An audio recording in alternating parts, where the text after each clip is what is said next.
Il ne faut jamais monter dans le dernier wagon d'un métro désert après minuit. C'est la leçon qu'a appris Élise une nuit d'hiver.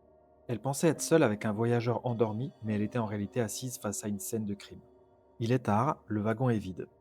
Élise est assise, les yeux fixés sur son téléphone. En face d'elle, un homme nommé Thomas est totalement immobile.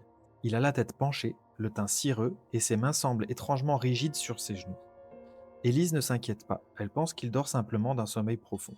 À la station suivante, une femme nommée Sarah monte dans la rame. Malgré les dizaines de sièges vides, elle vient s'asseoir juste à côté d'Élise.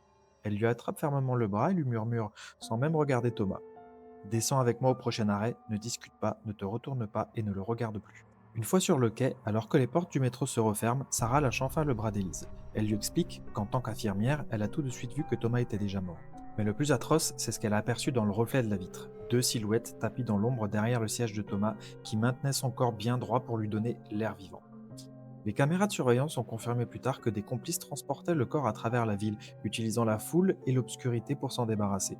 Elise ne prend plus jamais le dernier wagon depuis ce jour. La source de cette histoire est la légende urbaine The Dead Man on the Train, largement documentée sur Internet. N'hésitez pas à vous abonner si le contenu vous plaît et donnez-moi votre avis en commentaire.